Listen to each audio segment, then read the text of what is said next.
اب آپ اس مبارک سلسلے کا نواں حلقہ سماعت فرمائیں۔ جیسے کہ کسی نے کہا تھا نا کہ سرے دار بھی پکارا، لبے بام بھی صدا دی، میں کہاں کہاں نہ پہنچا تیری دید کی لگن میں۔ حضور صلی اللہ علیہ وسلم قرآن پڑھے اور ظالم پتھر مارے۔ اسی لیے بی بی عائشہ نے ایک دفعہ پوچھا تھا کہ حضور آپ کی زندگی میں کوئی سخت ترین دن؟ آپ نے فرمایا عائشہ وہ میرے لیے سخت ترین دن تھا جب تیری قوم نے مجھے ٹھکرایا، میں طائف گیا تو پھر طائف والوں نے بھی میرے ساتھ ہی کہ جوتے مبارک خون سے بھر گئے۔ اتنے ظالموں نے پتھر برسائے، سفہائے طائف نے، بے وقوف پاگل بچوں نے شور کیا اور نعوذ باللہ سب و شتم۔ لیکن اللہ کے نبی ایک جگہ آ کے بیٹھے ہیں، اللہ نے فرشتے کو بھیجا کہ میرے بدی سے کہہ دو اگر بہت اداس ہو، بہت گھبرا گئے ہو تو ہم تو اس بات پہ بھی تیار ہیں، اگر ہمیں کہو تو ابھی پہاڑ کے فرشتوں کو حکم دیتے ہیں اور دونوں پہاڑوں کو ملا کے طائف والوں کو کچل کے رکھ دیتے ہیں ہمیشہ کے لیے۔ لیکن اللہ کے نبی کہتے ہیں اللہم اہد قومی فانہم لا یعلمون، کہ میرا اللہ میری قوم ہے ان پر عذاب نہ بھیج، ان کو ہدایت۔ تو سیرت نبی کا پہلو جو ہے اسی پہ آپ اندازہ کر لیں کہ اتنی تکلیفوں کے بعد، اتنے ظلم و ستم کے بعد، اتنے جبر و اکراہ کے بعد زبان پہ ایک ہی بات ہے کہ اللہم الیک اشکو ضعف قوتی وقلت حیلتی وہوانی علی الناس، اور اس کے بعد دعا ہے کہ اللہم اہد قومی فانہم لا یعلمون، اللہ میری قوم کو ہدایت دے۔ ایک صحابی نے کہا حضور آپ دعا دیں، فرمایا بعثت رحمتن، اللہ نے مجھے رحمت بنا کے بھیجا ہے، اللہ نے مجھے عذاب بنا کے تو نہیں بھیجا کہ میں ان کے لیے بد دعا کروں۔ چلو میں ان کے لیے دعا کرتا ہوں، یہ مسلمان نہیں ہوں گے، ہو سکتا ہے ان کی اولادوں سے کوئی مسلمان ہو، ان کی نسلوں سے کوئی مسلمان ہو۔ حضور صلی اللہ علیہ وسلم نے اللہ کی توحید کے لیے ہر مقاطعہ، ہر معارضہ، ہر منازعہ، ہر مخالفت کو برداشت کیا اور اپنے سلسلہ دعوت کو، انذار کو جاری رکھا۔ وآخر دعوانا ان الحمدللہ رب العالمین۔ اللہ پاک آپ کو بھی ہمیں بھی سیرت طیبہ پہ چلنے کی توفیق عطا فرمائے۔ برادران اسلام، محترم بھائیوں، عزیز ساتھیوں، ہم نے اپنے دروس میں سیرت نبی پاک صلی اللہ علیہ وسلم کا جو سلسلہ شروع کیا ہے، درس سابق میں ہم اس مقام تک تقریباً پہنچے تھے کہ حضور صلی اللہ علیہ وسلم اور آپ کے صحابہ کے لیے جو مختلف مصائب، ابتلاءات، امتحانات آئے، کفار کی جانب سے سختیاں اور شدائد بڑھتے گئے۔ حضور صلی اللہ علیہ وسلم کے سب سے بڑے معاون جو آپ کے چچا ابی طالب تھے، ان کی وفات ہو گئی۔ حضور صلی اللہ علیہ وسلم کی سب سے بڑی مناصرہ، معاونہ اور سب سے بڑی محسنہ اسلام سیدہ خدیجہ رضی اللہ تعالی عنہا کی وفات ہو گئی۔ اسی لیے اس کو عام الحزن کہا جاتا ہے کہ وہ تو سال ہی غم ہے۔ اب چونکہ ابی طالب کے دور میں جو فرق تھا وہ اتنا تھا کہ جو بڑے بڑے کفار تھے، روسائے قریش تھے، سردار تھے، بڑے بڑے حیثیت والے لوگ تھے، وہ آ کے حضور صلی اللہ علیہ وسلم کو ستاتے تھے، لیکن عام آدمی کو جرت نہیں ہوتی تھی کہ حضور صلی اللہ علیہ وسلم کے ساتھ بات کرے یا گستاخی کرے یا آپ کو تکلیف پہنچائے۔ لیکن ابی طالب کے مر جانے کے بعد تو راستہ ہی کھل گیا۔ پھر تو یہ ہے کہ بڑے ہیں، چھوٹے ہیں، بچے ہیں، سب نے حضور صلی اللہ علیہ وسلم کو ستانا شروع کر دیا۔ اور اسی دور میں بعین ہی یہی دور تھا کہ کفار قریش نے سوچا کہ بھی مسلمان جو حبشہ چلے گئے اور اگر حبشہ میں ان کو قدم جمانے کا موقع مل گیا، ہو سکتا ہے کہ ان کی تعداد وہاں بڑھ جائے، تو ہم کیوں نہ ایسا کریں کہ بادشاہ حبشہ کے پاس ایک وفد بھیجیں کہ وہ تو ہمارے بھاگے ہوئے غلام ہیں اور یہاں سے وہ بھاگ کے گئے ہیں، مہربانی کر کے وہ ہمیں واپس کیے، ان کو واپس لا کر ہم ایک تو ان پر ظلم و ستم شروع کریں اور دوسری بات یہ ہے کہ آئندہ اسلام کو پھیلنے سے روک دیں۔ کفار قریش نے وفد بھیجا اور پھر یہ بھی فیصلہ کیا کہ بادشاہوں کا مزاج ہوتا ہے اسے کچھ نہ کچھ ہدیہ کوئی چیز پیش کی جائے تاکہ اکرام ہو اس کا، اور بادشاہ ان باتوں پہ خوش ہوتے ہیں۔ اب معلومات کیے گئے کہ بھی نجاشی جو ہے حبشے کا بادشاہ اصحمہ، اس کو کیا چیزیں زیادہ ہدیے میں پسند آتی، تو معلوم یہ ہوا کہ اسے چمڑے کی بنی ہوئی چیزیں بڑی پسند۔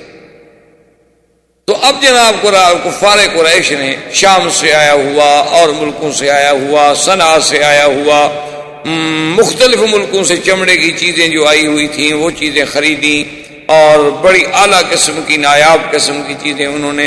اس زمانے میں بھی چمڑے کے برتن بنتے تھے، ظروف بنتے تھے، یہ ڈیکوریشن پیس جیسے لائٹوں کے لیے ہوتے ہیں یہ بنائے جاتے تھے، پانی کے لیے برتن بنائے جاتے تھے، اور اس سے پہننے کے لیے جیسے آج کل آپ یہ جیکٹس وغیرہ پہنتے ہیں اس زمانے کے انداز کی وہ بنائی جاتی تھی، بڑی خوبصورت چیزیں بنتی تھیں، سرانے بنتے تھے، تخیے بنتے تھے، سب چمڑے کا کام ہوتا۔ تو انہوں نے بہرحال چمڑے کی چیزیں لی، اور اس کے بعد وفد کی قیادت بعض کتابوں میں آتا ہے کہ عمرو بن العاص نے کی، اور جا کر حبشہ میں نجاشی کو ملے، اور اس کے ملنے سے پہلے ان کے جو بطارقہ بطریق تھے، بطریق کہتے ہیں جو عیسائیت کے یوں سمجھ لیں پادری پنڈت جن کے مذہبی اثرات تھے، ان سے ملے، ان کو بھی ہدایہ دیے، اور ان سے کہا کہ آپ کو پتہ ہے یہ کون لوگ ہیں جو یہاں آئے ہوئے، نہ تو یہ ہمارے دین پر ہیں، ہماری بھی مخالفت کر کے ہمارے دین کو بھی چھوڑ کے یہ لوگ وہاں سے بھاگے، چلو اگر یہ اچھے ہوتے تو تمہارا دین تو قبول کر لیتے نا، تمہارا دین بھی تو انہوں نے قبول نہیں کیا، نہ یہ تمہارے دین پر ہے۔ تو اب اس کا کیا مطلب ہے کہ ہمارا جو دین ہے مکے والوں کا وہ بھی غلط ہے، اور آپ کا جو دین ہے نصرانیت پر عیسائیت پر وہ بھی غلط ہے، تو یہی بس حق پر ہیں، ان لوگوں کو اگر موقع ملا تو یہ تو آپ کے ملک میں بہت بڑا فساد برپا کر دیں۔ انہوں نے کہا ٹھیک ہے، آپ بادشاہ سے ملیں، ملاقات کا ٹائم لے کے دیا، انہوں نے کہا جب بادشاہ پوچھے گا تو ہم آپ کی تائید کریں گے۔ لہذا قریش کا وفد پہنچا، انہوں نے بادشاہ کے سامنے اپنی باتیں رکھی، اور جو بطارقہ تھے بطریق تھے ان نے بھی تائید کی، انہوں نے کہا کہ ہاں بادشاہ سلامت، بات تو ٹھیک ہے، جو لوگ اپنوں کے نہیں بن سکے وہ ہمارے کیا بنے، لیکن اپنے لوگوں کو چھوڑ کے بھاگ آئے۔ لیکن بادشاہ بڑا ذہین تھا، بادشاہ تھا، اس نے کہا کہ بھئی نہیں، یہ نہیں ہو سکتا کہ میں کسی کو ایسے سزا دے دوں اور اس کے بارے میں معلومات نہ کروں، کیونکہ حضور صلی اللہ علیہ وسلم کی ایک حدیث مبارک میں بھی ہے کہ اگر قاضی کے پاس ایک آدمی آئے اور وہ کہے کہ دیکھو جی یہ میری آنکھ فلاں آدمی نے نکال لی ہے، تو آنکھ بھی نکلی ہوئی سامنے موجود ہے، یعنی کیس بڑا واضح ہے، لیکن قاضی کو جوش میں نہیں آنا چاہیے جب تک کہ دوسرے کو نہ بلائے، خدا جانے اس کی دونوں نکلی ہوئی ہوں، اس کی تو ایک نکلی ہوئی ہے نا۔ تو یہ ظلم ہوتا ہے کہ آدمی ایک طرف کا فیصلہ سننے کے بعد، ایک کے بیان سننے کے بعد فوراً حکم جاری کر دے۔ تو بادشاہ نے کہا کہ دیکھو بھئی آپ جانتے ہیں کہ میں تو ظلم نہیں کروں گا، میں تو پہلے ان کو بلاؤں۔ انہوں نے پیشی رکھ دی، اور اگلے جلسے پر انہوں نے بلایا، تو مسلمان جب گئے تو ان کی قیادت جو ہے وہ حضرت جعفر نے کی۔ حضرت جعفر یہ حضرت سیدنا علی رضی اللہ تعالی عنہ کے بھائی جعفر ابن ابی طالب جب آئے تو بادشاہ نے ان سے پوچھا کہ بھئی یہ لوگ کہتے ہیں ہمارے دین کے مخالف ہیں، اور میرے جو بطارقہ ہیں یہ کہتے ہیں تم لوگ ہمارے دین کے بھی مخالف ہو، آخر تمہارا دین کیا ہے؟ اور جو تم کہتے ہو کہ ایک، تو حضرت جعفر بن طالب نے بتایا کہ بادشاہ سلامت، ہم تو ظلمات میں تھے، اندھیرے میں تھے، فسق و فجور میں تھے، شرک و بت پرستی میں تھے، آلہہ کو بتوں کو سجدہ کرنے والے، خنزیر کھانے والے، شرابیں پینے والے، ظلم و ستم کرنے والے، لوگوں کی عزت و آبرو لوٹنے والے، ڈاکے مار کے لڑکیاں اٹھانے والے، ہم تو اس قدر جور و ظلم میں پھنسے ہوئے تھے کہ ان اللہ من علینا وبعث فینا محمد صلی اللہ علیہ وسلم، اللہ نے ہم پر احسان کیا کہ ہمارے اندر ایک نبی پیدا کیا جس کا نام محمد مصطفیٰ ہے صلی اللہ علیہ وسلم، اور وہ ہمیں یہ حکم دیتے ہیں کہ ایک خدا کی عبادت کرو، اور وہ ہمیں حکم دیتے ہیں کہ زنا نہ کرو، چوری نہ کرو، فساد نہ کرو، قتل نہ کرو، ڈاکہ نہ مارو، غیبت نہ کرو، کسی کو نہ ستاؤ، اور اسلام پہ رہو، نمازیں پڑھو، دین کے کام کرو، اللہ کی فرما برداری کرو، ہر وقت بندے کا اللہ سے تعلق جڑا رہے، وہ ہمیں یہ باتیں بتلاتے ہیں اور وہ فرماتے ہیں کہ مجھ پر اللہ کا قرآن اترتا ہے۔ تو جعفر ابن ابی طالب اپنا بادشاہ نے کہا کہ جعفر، وہ جو قرآن ان پہ اترتا ہے اس میں سے کچھ آپ کو بھی یاد ہے؟ تو نے فرمایا کہ ہاں۔ انہوں نے کہا تو پھر مجھے سنا۔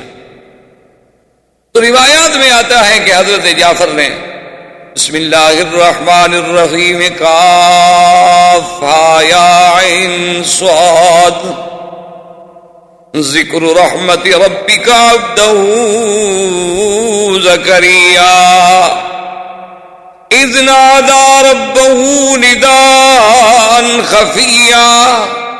جب حضرت جعفر نے پڑھی، اور پھر حضرت جعفر قریشی تھے، اللہ نے قرآن بھی لغت قریش میں نازل کیا تھا، جب آپ نے قرآن پڑھا تو اتنا متاثر ہوا نجاشی، اتنا متاثر ہوا کہ اس نے اپنے بطارکہ سے اور اپنے وزراء سے کہا، کہنے لگا واللہ مجھے خدا کی قسم ہے جس نے عیسیٰ کو بھیجا، جس نے عیسیٰ علیہ السلام کو پیدا کیا ہے، ہم یہ ہے کہ میں ان پہ کبھی ظلم نہیں کر سکتا۔ یہ جو کچھ کہہ رہے ہیں بڑی اچھی بات ہے، کیا ہے کسی کو، وہ تو کہتے ہیں کسی کو نہ ستاؤ، فساد نہ کرو، قتل نہ کرو، تو بڑی اچھی باتیں ہیں، یہ میرے ملک میں رہ سکتے ہیں۔ انہوں نے کہا کہ جاؤ رہو میرے ملک میں، تم پر کوئی ظلم و تشدد نہیں ہو۔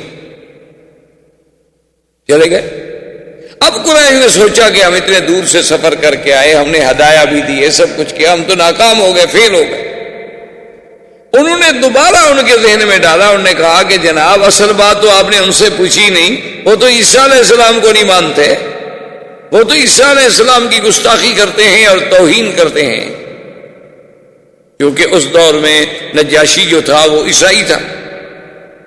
جب ان کو یہ کہا گیا تو بادشاہ غصے میں آیا، اس نے کہا عیسیٰ علیہ السلام کی توہین کرتے ہیں؟ انہوں نے کہا ہاں جی بالکل، تو عیسیٰ علیہ السلام کو نہیں مانتے اور عیسیٰ علیہ السلام کی شان میں بڑی بے ادبی اور گستاخی کرتے ہیں، اللہ معاف کرے۔ تو ایسے لوگوں کو تو آپ نکال۔ میں نے کہا کہ دیکھو بات یہ ہے کہ ایسے تو میں ظلم نہیں کرتا، لیکن میں ان کو پھر بلاتا ہوں، اگر واقعی وہ عیسیٰ علیہ السلام اور بی بی مریم کی شان میں کوئی گستاخی کرتے ہیں تو پھر میں صرف نکال کیوں دوں، میں ان کو سزا کیوں نہ دوں؟ ان نے پھر بلا لیا۔ جب پھر بلایا تو انہوں نے کہا حضرت جعفر سے کہ یا جعفر هل معك شيء في عیسیٰ، تمہارے پیغمبر نے کوئی بات ایسی بھی کہی ہے کہ جو عیسیٰ علیہ السلام کے شان کے بارے میں ہو، اور تم اس کے بارے میں کیا عقیدہ رکھتے ہو؟ تو عیسیٰ علیہ السلام کے بارے میں حضرت جعفر نے تلاوت شروع کی، وَاذْكُرْ فِي الْكِتَابِ مَرْيَمَ اِذِ انْتَبَذَتْ مِنْ أَهْلِهَا مَكَانًا شَرْقِيًّا فَاتَّخَذَتْ مِنْ دُونِهِمْ حِجَابًا فَأَرْسَلْنَا إِلَيْهَا رُوحَنَا فَتَمَثَّلَ لَهَا بَشَرًا سَوِيًّا قالت انی اعوذ بالرحمن منک ان کنت تقیا قال انما انا رسول ربک لیہب لک غلاما زکیا۔ کہ بی بی مریم جب علیحدہ بیٹھی تھی، دیکھا کہ کوئی بندہ آ رہا ہے، تو بی بی صاحبہ نے کہا کہ میں اپنے اللہ کے نام پہ، اس رحمان کے نام سے پناہ پکڑتی ہوں، تم اللہ سے ڈرنے والے ہو تو میرے قریب بتاؤ کہ میں ایک عورت ہوں، تم جوان ہو، ادھر کیسے آ رہے؟ تو اب سیدنا جبریل نے فرمایا کہ انما انا رسول ربک۔ بی بی مریم کیوں گھبراتی ہو؟ میں کوئی بندہ نہیں، میں تو تیرے رب کا بھیجا ہوا قاصد ہوں، لِأَحْبَ لَكِ غُلَامًا زَكِيًّا، اور میں تمہیں خوشخبری دینے آیا ہوں کہ اللہ تمہیں بہت پاکیزہ بچہ دیں گے۔ بی بی کہنے لگی کمال کی بات کرتے ہو، کیسے ہو پاکیزہ بچہ؟ مجھے بچہ دے۔ قالت انا یکون لی غلام ولم یمسسنی بشر ولم اک بغیا۔ بی بی مریم نے کہا کیا کہتے ہو آنے والے، مجھے کیسے بچہ ہوگا؟ مجھے تو آج تک کسی انسان نے چھوا بھی نہیں۔ یہ ہے صفت یہ ہے عفت، یہ ہے کمال۔ یاد رکھو میرے عزیز کہ عورت کا حسن و جمال جو ہے وہ اس کی عفت و حیا میں۔ جب عورت کا حیا چلا جائے وہ حسن نہیں باقی رہتا، وہ جمال نہیں باقی رہتا، وہ کمال نہیں باقی رہتا، وہ معصومیت نہیں باقی رہتی۔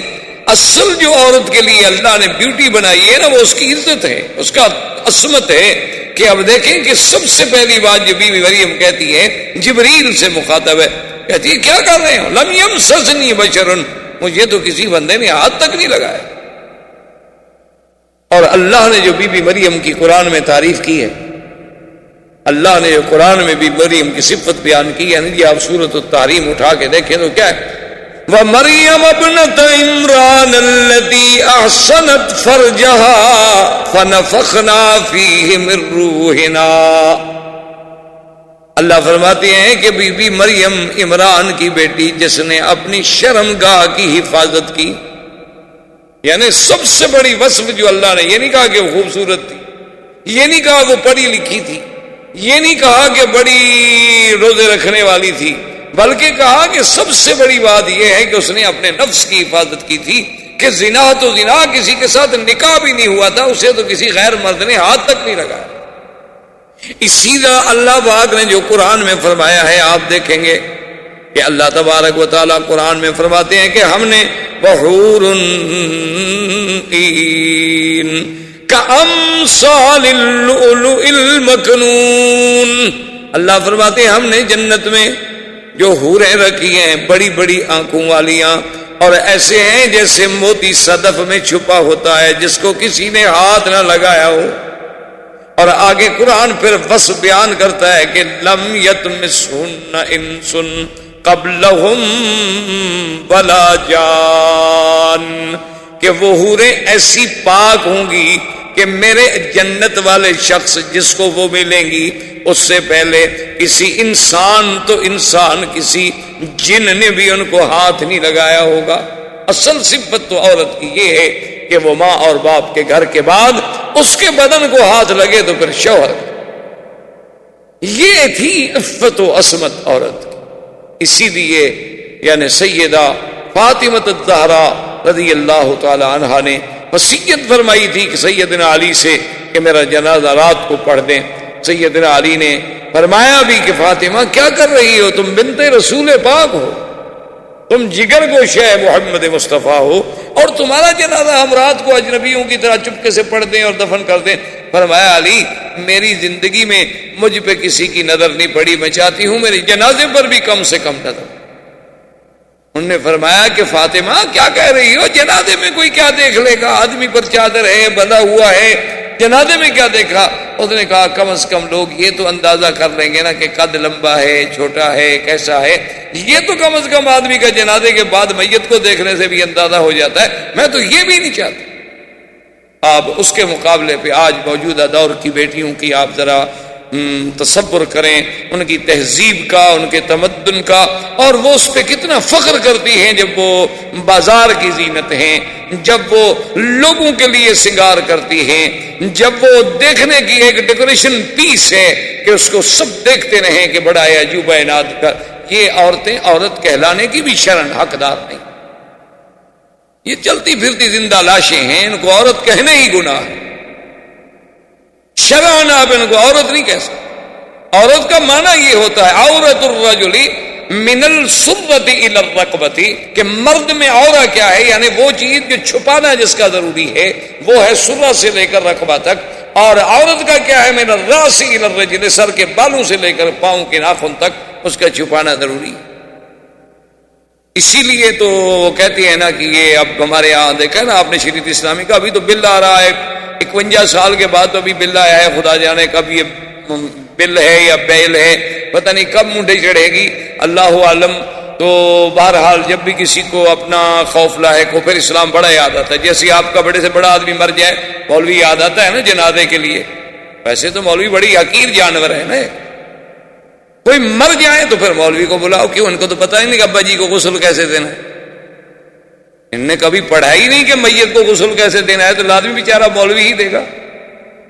ورنہ اگر بیٹا جانتا ہو تو اس سے زیادہ کون حقدار ہے کہ مولوی غسل دے؟ لیکن باپ نے تو کبھی زندگی میں بیٹے نے باپ کو غسل نہیں کرایا، تو مرنے کے بعد کب قریب جائے گا؟ بلکہ اور بھی عورتیں کہیں گی وہ دور رکھو جی، خام خواہ ایسا نہ ہو کہ میت اس کو بھی پکڑ لے، میت کے قریب ہی نہ جائے۔ تو یہ میں نے کہنے کا مقصد، شور آ رہا ہے ہر طرف کہ اسلام آ گیا تو یہ ہو جائے گا، اسلام آ گیا تو عورتیں اندر بیٹھ جائیں گی، اسلام آ گیا تو عورتیں قیدی بن جائیں گی، اسلام آ گیا تو 4 شادیاں ہو جائیں گی، پتہ نہیں اتنی عورتیں لے کے رکھی ہوئی ہیں کہ ہر آدمی کو 3 اور دے دیں گے۔ کیا تہذیب ہے، کیا اعتراض ہے اللہ کے قرآن کے مقابلے؟ اور اعتراض کرنے والے کون ہیں؟ جنہوں نے نہ کبھی قرآن پڑھا ہے نہ حدیث مصطفیٰ پڑھی، لارڈ میکالے کا قانون پڑھا ہے، اس کے مطابق بیٹھے ہوئے ہیں کہ جناب آئین کی یہ دفعہ جو ہے اسلام سے ٹکراتی ہے۔ یعنی اب اسلام اتنا کمزور ہے کہ اگر لارڈ میکالے کے بنائے ہوئے قانون کی دفعہ ٹکرا جائے تو اسلام کو روک دو، اس دفعہ کو رہنے دو تاکہ آئین نہ ٹوٹے ہمارا۔ یعنی جو بندو نے بنائے ہیں آئین وہ تو نہ ٹوٹے، اللہ کا آئین ٹوٹتا ہے، ٹوٹنے دو۔ اب ہمارے فیشن میں، سگار میں، یعنی یہ ہوتا ہے کہ جب پارٹی ہو اور کسی بڑے آدمی کی پارٹی ہو، وہاں تو ضروری ہوتا ہے کہ بیگم جو ہے وہ کھڑے ہو کے سرو کرے اور مہمانوں کو سنبھالے، اور اگر ساڑی باندھے تو سب سے اچھی ساڑی وہ ہوتی ہے جس سے آدھا پیٹ نظر آ رہا، ورنہ ساڑی کیا ہوئی؟ باندھنے کا کیا فائدہ ہوا؟ ابھی اسی لیے تو باندھی جاتی ہے کہ ابھی آدھا پیٹ نظر آئے، پیچھے آدھی پشت نظر آئے، پورے سر کے بال نظر آئے، تبھی تو ہاں جی یہ ہے صحیح معنی میں جو ساڑی باندھی جاتی ہے۔ اور یہ انہوں نے پتہ نہیں آج تک تحقیق نہیں کی کہ یہ ساڑی سیدہ عائشہ باندھتی تھیں، سیدہ فاطمہ باندھتی تھیں، سیدہ خدیجہ باندھتی تھیں، اصحاب رسول کی بیگمات باندھتی تھی، کہاں سے آئی ہے؟ کیا یہ کہیں ہندوؤں کی ایجاد تو نہیں؟ اور جن کے نام لے کے بی بی فاطمہ کے نام کی جناب باقاعدہ شیرنی تقسیم ہوتی ہے، لیکن بی بی فاطمہ کا کپڑے پہننے کے لیے کوئی بیٹی ہماری تیار ہے؟ ویسے بی بی فاطمہ کے نام پہ ماشاءاللہ بڑی ہمارے یہاں مٹھائیاں بٹتی ہیں، بڑی خیراتیں ہوتی ہیں، بڑی شیرینیاں تقسیم ہوتی ہیں، لیکن کبھی آپ نے بیگم سے کہا ہے کہ بیگم صاحب جو بی بی فاطمہ آپ کو اتنی محبوب ہیں، آپ بی بی فاطمہ والا لباس پہنیں گی؟ تو یہ تو پھر بی بی مریم تھی نا جناب، کہ جس کو اپنی عفت و عصمت کا یہ عالم ہے کہ وہ چیخ پڑی کہ لم یمسسنی بشر ولم اکو بغیہ، میں کوئی گناہ گار ہوں، میں کوئی بد کردار عورت ہوں کہ مجھے بچہ پیدا ہو جائے گا بغیر باپ کے؟ اللہ اکبر۔ جبریل نے کہا قال کذالک قال ربک هو علی ہین وَلِنَجْعَلَهُ آیَةً لِلنَّاسِ وَرَحْمَةً مِنَّا وَكَانَ أَمْرًا مَقْضِيًّا۔ جبریل علیہ السلام نے کہا بی بی مریم غصے میں آنے کی ضرورت نہیں ہے، یہ تو تیرے رب کا فیصلہ ہے، اور تیرے اللہ کو بغیر تیری شادی کے، بغیر کسی چیز کے بچہ پیدا کرنا مشکل نہیں، بڑا آسان ہے۔ اور اللہ تو چاہتے ہیں کہ اس کو ایک نشانی بنائے اپنی قدرت کی، کہ کوئی یہ نہ کہے کہ اللہ بنا تو سکتا ہے لیکن جب تک میاں بیوی نہ ہوں وہ بھی نہیں بنا سکتا۔ اللہ چاہتے ہیں کہ میں اپنی قدرت کے تمام نمونے دکھا دوں، میں چاہوں تو نور سے ملائکہ پیدا کر دوں، میں چاہوں تو نار سے جن پیدا کر دوں، میں چاہوں تو مٹی سے آدم پیدا کر دوں، میں چاہوں تو آدم سے حوا پیدا کر دوں، میں چاہوں تو مریم سے عیسیٰ پیدا کر دوں۔ یخلق ما یشاء، میری مرضی میں جو چاہوں جیسے چاہوں، یہی تو اس کی شان۔ اچھا جی، انہوں نے کہا کمال ہے تو ٹھیک ہے، اور نے کہا بی بی تم بات کہو نہ کہو، کان امرا مقضیہ، یہ تو اللہ کی تقدیر کا فیصلہ ہو چکا ہے، اب وہ تبدیل تھوڑا ہوتا ہے۔ اب جناب یعنی حمل بھی ہو گیا، بد حمل بھی ہو گئی، اب بچی بیچاری بیٹھی رو رہی، یا لیتنی مت قبل ھذا وکنت نسیا منسیا، رو رہی ہے پھر بھی، حالانکہ جبریل باتیں کر کے کہتی آئے کاش میں تو پیدا ہی نہ ہوئی ہوتی، کم از کم چلو ٹھیک ہے میں بے گناہ ہوں، میرا دامن صاف ہے، لیکن قوم تو نہیں جانتی ہوں۔ جبریل کی بات ہوئی تو میرے ساتھ ہوئی ہے، پوری برادری کے ساتھ تو نہیں ہوئی نا، برادری مجھے جب آئے گی تو میں کیسے مقابلہ کروں گی؟ اللہ نے فرمایا تمہیں مقابلے کی ضرورت نہیں ہے. جب قوم سامنے آ جائے تم چپ کر کے صرف عیسیٰ کی طرف اشارہ کر دو, ہم جانے, ہمارا عیسیٰ علیہ السلام جانے. قوم آ گئی, غصے میں بری ہوئی ہے, کہتی یا اخت ہارون ما کان ابوک امرأ سوء وما کانت امک بغیا, کہ اے ہارون کی بہن. بعض لوگوں نے کہا کہ موسیٰ علیہ السلام کے جو بھائی تھے ہارون ان کی بہن, یہ مراد نہیں ہے, بلکہ مراد یہ ہے کہ کان رجل صالحا, اس علاقے میں ایک بہت بڑے عابد گزار تھے, ان کا نام ہارون تھا جس کی طرف نسبت کی گئی. انہوں نے کہا تیرا باپ اچھا, تیری ماں اچھی, یہ کیا؟ فاشارت الیہ, اب بی بی نے اشارہ کیا. قالوا کیف نکلم من کان فی المہد صبیا قال انی عبد اللہ آتانی الکتاب وجعلنی نبیا وجعلنی مبارکا اینما کنت واوصانی بالصلاۃ والزکاۃ ما دمت حیا. اللہ تبارک و تعالیٰ فرماتی ہیں کہ بی بی نے اشارہ کیا, عیسیٰ بول پڑے وہاں لحد میں, یعنی ابھی جھولے میں ہیں, اور بول پڑے کہ انی عبداللہ, میں تو اللہ کا بندہ ہوں, اللہ نے مجھے نبی بنایا ہے, اللہ نے مجھے برکت والا بنایا ہے, اللہ کی عبادت کرنے والا, نمازیں قائم کرنے والا, والدین کی فرما بردار. اب حضرت جعفر پڑھ رہے ہیں اور نجاشی رو رہا. جب تلاوت ختم ہوئی تو نجاشی نے ایک لکڑی پڑی تھی چھوٹی, اس کہتے ہیں ارجون, ارجون کہتے ہیں ایک باریک سی شاخ, جیسے قرآن کہتے ہیں نا کہ جب چاند آخر میں پہنچتا ہے کل ارجون القدیم, پھر اسی طرح ہو جاتا ہے. جیسے آپ نے دیکھا نا کھجور کی ایک ہلکی سی لکیر جس میں کھجور لگی ہوتی ہے, اسی طرح پھر چاند بھی ہلکا بن جاتا ہے. اتنی لکڑی اٹھا کے نجاشی نے کہا کہ واللہ یا جعفر, اے جعفر خدا کی قسم ہے, جو تم نے کہا ہے, جو تمہاری کتاب میں ہے, اس سے زیادہ کچھ نہیں, یہی حق ہے اور یہی عیسیٰ علیہ السلام. اب تو اور بتا رکھا پریشان ہو گیا, ابھی یہ تو نجاشی اور متاثر ہو گیا. اس نے کہا دیکھو تم میری سلطنت میں رہو اور جب تک چاہو رہو, کوئی تمہیں روکنے والا نہیں. بطارکہ نے جناب شور کر دیا, اور نتیجہ یہ نکلا, اللہ تبارک و تعالی رحمت کرے, کہ انہوں نے ایک بڑی سازش برپا کر دی. اور ادھر نجاشی کا یہ عالم کہ وہ رات کو چوری سے جعفر کو بلا لیں, جعفر ابن ابی طالب رضی اللہ تعالیٰ عنہ کو, اور اس سے قرآن پڑھنا اس نے شروع کیا, اور وہ تو مسلمان ہو گیا. یہ وہی نجاشی بادشاہ ہے کہ جس نے ام حبیبہ ابو سفیان کی بیٹی جو ہیں, جو زوجہ محمد مصطفیٰ ہیں صلی اللہ علیہ وسلم, ان کا نکاح حضور سے کرنے والا یہی نجاشی بادشاہ تھا. اسی نے حق المہر دی, اسی نے سارے اخراجات ادا کیے, اور اسی نے بی بی ام حبیبہ کو یہاں سے بانیاں دے کے, خادم دے کے, ہدایہ دے کے حضور صلی اللہ علیہ وسلم کی خدمت میں بھیجا تھا. وہ مسلمان ہو گیا. اب بطارکہ کو پتہ چلا کہ ہمارا تو بادشاہ گیا, مسلمان ہو گیا. بطارکہ نے سب اپنے بڑے بڑے جو پادری تھے, بڑے بڑے پنڈت تھے, راہب تھے, سب کو اکٹھا کیا, وفد بنا کہ بادشاہ سے آخری بات کرتے ہیں, یا ہماری بات مانے اور یا پھر شہنشاہیت چھوڑیں, ہم اس کے مخالف. تو بادشاہ سمجھدار تھا, اس نے کہا کہ اب میں کیسے ان سے جان چھڑاؤں.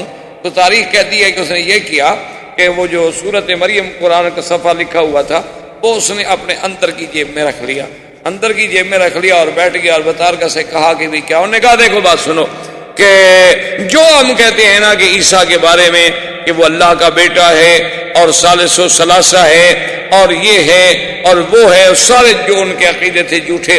اگر تم ان عقائد کو مانتے ہو تو بالکل ٹھیک ہے, اگر نہیں مانتے ہو تو پھر ہم سب تمہارے خلاف اعلان جنگ کرتے ہیں. تو بادشاہ نے یوں سینے پہ ہاتھ رکھا اور کہا ہاں ہاں میں اس کو مانتا ہوں, میں تو اس کو مانتا ہوں, کہ ہاں ہاں میں تو اس کو مانتا ہوں, میرا تو ایمان ہے اس. حالانکہ وہ تو کہہ رہے تھے جو میرے اندر ہے اس میں ایمان ہے, جو کاغذ اندر چھپایا ہوا تھا قرآن لکھا ہوا. اور وہ پنڈت خوش ہو گئے کہ اچھا اسی پہ ایمان کا جی, زندہ باد زندہ باد. بس یہ قوم تو ایسی ہوتی ہے نا, مرضی میں زندہ باد, مرضی میں مردہ باد. اس قوم کا کیا, ایک منٹ میں ان سے کہہ دو بھی نماز نہیں پڑھو گے, کہیں گے ٹھیک ہے چلو, اگر چھٹی ملتی ہے تو اچھی بات, اور کہو بھی نماز پڑھنی چاہیے, کہیں ٹھیک ہے اچھی بات ہے یار, واقعی نماز پڑھنے سے ثواب ہوتا. قوم کا کیا؟ ان کے نزدیک تو کہتے ہیں جی دین میں بڑی آسانی ہے، پڑھ لو نہ پڑھو کیا فرق کیا پڑتا۔ تو اب جناب بہرحال وہ خوش ہو گئے، لیکن کچھ دنوں کے بعد ان کو پتہ چل گیا کہ بھئی نجاشی تو پکا مسلمان ہو گیا، تو روز مسلمان اس کے گھر آ جا رہے ہیں۔ تو انہوں نے بہرحال اعلان جنگ کر دیا نجاشی کے خلاف، اور اپنی جتنی عیسائی قوتیں تھیں ان سب کو جمع کیا۔ مسلمان ایک دریا تھا، دریا کی دوسری طرف آبادی تھی، اس میں رہتے تھے، اور اس طرف جنگ کا اعلان ہو گیا۔ نجاشی نے بھی کہا کہ ٹھیک ہے، مسلمان تو میں مسلمان ہوں، جو لڑتا ہے لڑے۔ اب مسلمان بیچارے پریشان کہ کیا ہوگا، کبھی اگر تو نجاشی جیت گیا پھر تو ہماری جان بچ گئی، وہ مسلمان ہے، اور اگر خدا نہ خواستہ آج کی جنگ میں نجاشی ہار جاتا ہے تو ہم تو ماریں گے، پھر تو جو آئے گا وہ عیسائی ہوگا، وہ ہمارا سب سے بڑا دشمن ہوگا۔ اس پریشانیوں میں مبتلا تھے۔ انہوں نے کہا کہ آخر کون آدمی جائے اتنا بڑا دریا عبور کر کے جا کے خبر لے کے آئے؟ تو حضرت زبیر نے کہا کہ میں جاتا ہوں۔ زبیر آئے وہاں سے دریا عبور کر کے۔ اللہ کی مہربانی یہ ہوئی کہ نجاشی کو اللہ نے فتح دی، مخالفین شکست کھا گئے۔ واپس آئے تو انہوں نے کہا کہ مسلمانوں تمہارے لیے خوشی ہے، خیر ہے کہ نجاشی بچ گیا، اس کی سلطنت بھی بچ گئی۔ یہ وہی نجاشی ہے کہ جس کے مرنے پر اللہ نے اپنے نبی پاک کو اطلاع دی، اور آپ نے صحابہ سے فرمایا مات اخیکم النجاشی، کہ تم ہمارا بھائی مسلمان نجاشی فوت ہو گیا ہے، چلو اس پہ ہم صلاۃ الجنازہ، نماز جنازہ غائبانہ پڑھیں۔ اور یہی وہ مسئلہ ہے جو ائمہ کے درمیان میں بھی مابہل اختلاف ہے، یاد رکھیں اتفاق سے، کیونکہ بات آ گئی ہے تو کہ کیا کسی کے مرنے پر غائبانہ جنازہ نماز پڑھی جا سکتی ہے یا نہیں پڑھی جا سکتی۔ یہ مسئلہ جو ہے ائمہ کرام کے نزدیک مابہل اختلاف۔ امام احمد بن حنبل رحمۃ اللہ علیہ کے ماننے والے، اسی طرح امام شافعی رحمۃ اللہ علیہ کے ماننے والے اور علماء اہل حدیث اس بات کے قائل ہیں کہ اگر کوئی بندہ مثلا کسی ملک میں، ہندوستان میں مر گیا، پاکستان میں مر گیا، بنگلہ دیش میں مر گیا، اور ہم اس پر یہاں جنازہ غائبانہ پڑھے تو کہتے ہیں بھی جائے۔ ان سب کی بڑی دلیل جو ہے وہ یہی نجاشی کا قصہ ہے کہ نجاشی کی موت حبشہ میں ہوئی، اور سرکار دو عالم صلی اللہ علیہ وسلم نے جنازہ جو ہے وہ تو مکے میں پڑھا، وہاں تو نہیں پڑھا، مدینہ منورہ میں پڑھا۔ تو کہاں حبشہ اور کہاں مدینہ منورہ، تو مغنی ہے کہ صلاۃ الغائب تھی۔ ان سب حضرات کی دلیل یہ ہے۔ امام ابو حنیفہ رحمۃ اللہ علیہ کے نزدیک غائبانہ نماز جنازہ پڑھنے کی اجازت نہیں ہے، وہ فرماتے ہیں کہ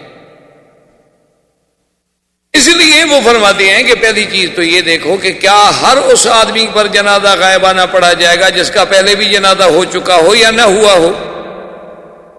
وہاں نجاشی کا جنازہ کس نے پڑھا تھا حبشہ میں؟ وہاں تو اس کا جنازہ پڑھا ہی نہیں گیا، مسلمانوں کو تو خود پتہ نہیں تھا جنازہ کیسے پڑھا جاتا ہے۔ وہ مسلمان تو مکے سے ہجرت کر کے بیچارے وہاں پہنچے ہوئے تھے، اور ابھی دین کے احکام آئے ہی نہیں تھے۔ اور دوسری بات یہ ہے کہ وہ تو اللہ نے باقاعدہ خبر کی، جبریل کو بھیج کے اطلاع دی حضور صلی اللہ علیہ وسلم کو کہ نجاشی مر گیا ہے۔ اور بعض روایات میں یہ بھی ہے کہ جیسے بیت المقدس کو سامنے کر دیا گیا، اسی طرح نجاشی کو بھی اللہ کے نبی کے سامنے کر دیا گیا، اور حضور صلی اللہ علیہ وسلم نے اس میں جنازہ پڑھا۔ تو فرماتے ہیں کہ یہ تو خاص واقعہ ہے، ورنہ اس کے علاوہ اور کتنے صحابہ جنگوں میں شہید ہوتے رہے، حضور نے کسی اور کا جنازہ کیوں نہیں پڑھا؟ کہ اگر غائبانہ جنازہ سب کے لیے تھا تو حضور کی دعا کس کو نہیں چاہیے تھی؟ بھائی چاہے کتنا بڑے سے بڑا شان والا صحابی ہو، لیکن حضور کی دعا کے لیے تو سب محتاج تھے۔ تو کتنی لوگ ہیں جن کی حضور کو اطلاع ملی کہ حضور فلاں صحابی شہید ہو گئے، فلاں صحابی شہید ہو گئے، فلاں صحابی شہید ہو گئے، لیکن حضور نے کسی کا بھی نہیں پڑھا۔ اور تیسری بات یہ ہے کہ وہاں ابو حنیفہ رحمۃ اللہ علیہ ایک حدیث سے استدلال فرماتے ہیں کہ ایک عورت تھی جو مسجد کی صفائی کرتی تھی، وہ بیمار ہو گئی، تو حضور نے فرمایا کہ بھائی اگر وہ فوت ہو جائے تو مجھے خبر دی جائے، کیونکہ وہ مسجد کی خادمہ تھی، میں چاہتا ہوں کہ اس کا جنازہ میں خود پڑھوں۔ اور جب وہ صبح ہوئی، حضور صلی اللہ علیہ وسلم نے پوچھا کہ بھئی اس بی بی کا کیا حال ہے، وہ مسجد کی جو خدمت کرتی تھی؟ انہوں نے کہا یا رسول اللہ ماتت، وہ تو فوت ہو گئی۔ حضور نے فرمایا اللہ اعظم تمونی، تم لوگوں نے مجھے خبر کیوں نہیں کی؟ میں نے تو پابند کیا تھا۔ انہوں نے کہا حضور وہ رات کو فوت ہو گئی، آپ آرام میں تھے، ہم نے یہ مناسب نہیں سمجھا کہ کہ حضور صلی اللہ علیہ وسلم کو رات کو جگایا جائے، اور جنازے میں بھی لا وجہ تاخیر کرنے سے آپ نے منع فرمایا ہے کہ جتنا جلدی ہو سکے میت کو دفن کرو۔ حضور نے فرمایا دلونی علی قبر، اس کی قبر پر مجھے لے چلو۔ حضور صلی اللہ علیہ وسلم تشریف لے آئے، فصلی علی قبرہا، حضور نے پھر قبر پہ کھڑے ہو گئے جنازہ۔ تو اب امام حنیفہ فرماتے ہیں کہ بھی اگر غائبانہ جنازہ ہی پڑھنا تھا تو وہی مسجد میں کھڑے ہو، حضور فرماتے ہیں کہ ایک دفعہ اور پڑھ لو جنازہ، پھر قبر پہ آنے کی کیا ضرورت۔ تو اس لیے بہرحال یہ اپنے اپنے دلائل ہیں، اور ان کا موقع جو ہے وہ تو کتب احکام اور کتب فقہ ہوتی ہیں، لیکن اگر ایک مسئلہ سامنے آ گیا تو افادے اور استفادے کے لیے میں نے کچھ تھوڑی سی باتیں اس پہ عرض کر دی۔ تو بہرحال اب جناب حبشہ کے نجاشی کی وجہ سے وہاں تو مسلمان مطمئن ہو گئے، لیکن حضور صلی اللہ علیہ وسلم کے لیے بڑا شدت کا دور۔ حضور صلی اللہ علیہ وسلم نے سوچا، آپ طائف تشریف لے گئے، طائف میں آپ کو امید تھی کہ شاید کوئی اللہ کا بندہ میری بات وہاں سن لے اور اسلام لے آئے اور اسلام کی اعانت کا ذریعہ بن جائے۔ وہاں حضور صلی اللہ علیہ وسلم کی طائف والوں نے اتنی مخالفت کی کہ حضور نے بی بی عائشہ کو فرمایا تھا کہ عائشہ وہ طائف کا جو دن مجھ پہ سخت گزرا ہے نا، ایسا دن کبھی سخت۔ حضور صلی اللہ علیہ وسلم پہ پتھر برسائے ظالموں نے، آپ کا بدن مبارک لہو لہان ہو گیا، آپ کے جوتے مبارک خون سے بھر گئے۔ آپ راستے میں تشریف لائے تو ایک باغ تھا، اس باغ میں کچھ دیر سستانے کے لیے، کچھ دیر آرام کرنے کے لیے حضور اندر چلے گئے۔ وہ باغ جو ہے وہ تھا عتبہ اور شیبہ کا، یہ دونوں مکے کے بڑے کافروں میں تھے۔ حضور صلی اللہ علیہ وسلم نے یہ سوچا کہ چلو کچھ دیر تو آرام، تھوڑی سی دیر بیٹھ۔ عتبہ اور شیبہ بھی موجود تھے باغ میں، انہوں نے جب دور سے دیکھا تو انہوں نے بھی پہچان لیا کہ ھذا محمد الرسول اللہ صلی اللہ علیہ وسلم، لیکن ان کے دل میں پھر بھی کچھ نہ کچھ، وہ آخر برادری کا، قوم کا، کچھ روایات کا، عادات کا بھی تو لحاظ ہوتا ہے۔ انہوں نے اپنے غلام کو بلایا اور غلام سے کہا کہ یہ کچھ انگور ہیں، پانی ہے، لے جاؤ محمد رسول اللہ کی خدمت میں پیش کرو، کچھ بھی ہو ہماری مخالفت اپنی جگہ ہے لیکن آخر ہمارے باغ میں تو آئے ہیں۔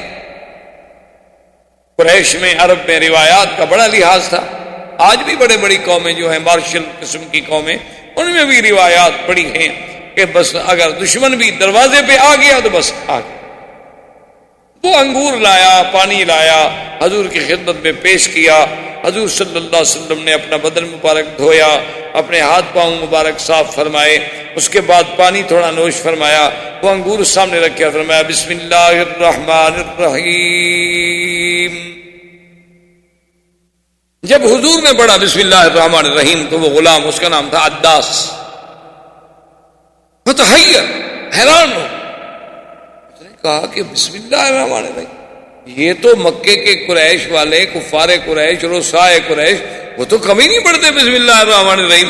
وہ تو اگر کبھی خدا کا نام لینا بھی چاہتے ہیں تو کہتے ہیں بسم کا اللہم۔ یہ الرحمن الرحیم تو وہ نہیں جانتے، یہ تو قریش کے سردار ہیں، قریشی ہیں، ہاشمی ہیں، یہ کہاں سے بسم اللہ الرحمن الرحیم پڑھ رہے ہیں؟ تو جب وہ بڑا حیران ہوا تو حضور نے فرمایا کہ عداس کیوں حیران ہو؟ اس نے کہا حضور ایسے کلمات میں نے آج سے پہلے کبھی سنے نہیں کسی مکے والے سے۔ حضور نے فرمایا اچھا تم یہ بتاؤ کہ من اینا، تم کہاں کے رہنے والے ہو؟ اس نے کہا من نینوا، یا رسول اللہ میں نینوا ایک بستی ہے عراق کی طرف، اس کا رہنے والا ہوں۔ حضور نے فرمایا اچھا تم اس نینوا کے رہنے والے ہو الذی فیہا یونس بن متیٰ، جس میں حضرت یونس بن متیٰ تھے؟ اب تو عداس اور حیران ہو گیا۔ اس نے کہا کہ آپ کیسے جانتے ہیں یونس بن متیٰ کو؟ آپ نے فرمایا عداس حیران ہونے کی بات نہیں، انہو اخی وانہو نبی من انبیاء اللہ، وہ میرے بھائی تھے گویا اور وہ بھی اللہ کے نبی تھے، اور جو بات یونس بن متیٰ کہتا تھا وہی بات میں کہتا ہوں۔ اب ان کو نہیں سمجھ آتی تو میں کیا کروں، ورنہ میری دعوت اور حضرت یونس کی دعوت ایک تھی۔ ہم قبل راس رسول اللہ، عداس تو جی بس گر پڑا، حضور کے ماتھے کو بوسہ دے رہا ہے، حضور کو چوم رہا ہے، اور عتبہ شیبہ دور بیٹھے دیکھ رہے ہیں کہ یہ کیا ہو گیا، یہ ہم نے غلام بھیجا تھا کہ جا کے انگور پہنچا دو، ہمارا تو غلام بھی کیا۔ واپس آیا غلام، انہوں نے کہا تمہیں کیا ہو گیا، تم کیوں چوم رہے تھے؟ اس نے کہا بات سنو کہ ٹھیک ہے کہ میں تمہارا غلام ہوں، لیکن واللہ انہ رسول، یہ میں تمہیں صحیح بات کہہ رہا ہوں، خدا کی قسم ہے وہ اللہ کا سچا ہے۔ جو بات اس نے مجھے بتلائی ہے نا، وہ نبی کے بغیر کوئی جانتا ہی نہیں، تو وہ کیسے بتلا سکتے ہیں؟ میرا یقین ہے۔ انہوں نے کہا نہیں چھوڑو چھوڑو، بس تم ایسی باتوں میں نہ پڑھو، تم پھر نہ جانا ان کے پاس۔ اور چونکہ نوکر تھا، ملازم تھا، اس کو ذرا ڈانٹ دیا۔ حضور صلی اللہ علیہ وسلم باغ سے چل پڑے، مکے کے قریب آئے، لیکن حضور رک گئے۔ حضور نے فرمایا کہ اب میں کیف ادخل مکہ، کیسے مکے میں داخل ہوں؟ مکہ تو میں چھوڑ کے نکلا تھا کہ مجھے باہر کوئی امان ملے گی، باہر کوئی ساتھی ملیں گے، باہر کوئی نصرت ملے گی، لیکن باہر سے بھی کوئی ساتھ نہ ملا۔ اب پھر میں اکیلا مکے میں جاؤں تو صفحائے مکہ تو پھر میری مخالفت اور زیادہ تیز کر کہ اچھا جی باہر سے لوٹا ہے۔ حضور صلی اللہ علیہ وسلم نے پیغام بھیجا ایک سردار کو، اس کا نام تھا اخنس بن شریک۔ اس کو پیغام بھیجا کہ اخنس بن شریک، تم مکے کے سرداروں میں سے ایک سردار ہو، کیا میں تمہاری پناہ میں آ سکتا ہوں مکہ مکرمہ میں؟ چلو تم میرے دین پہ آؤ، نہ آؤ، مانو نہ مانو، لیکن بڑے لوگ آخر پناہ تو دیتے ہیں نا، میں تمہاری پناہ میں، جوار میں آ سکتا ہوں مکہ مکرمہ؟ خود نے کہا کہ میرا چونکہ قریش سے معاہدہ ہے، میں اپنے معاہدے کو نہیں توڑ سکتا، میں آپ کو پناہ نہیں دے سکتا۔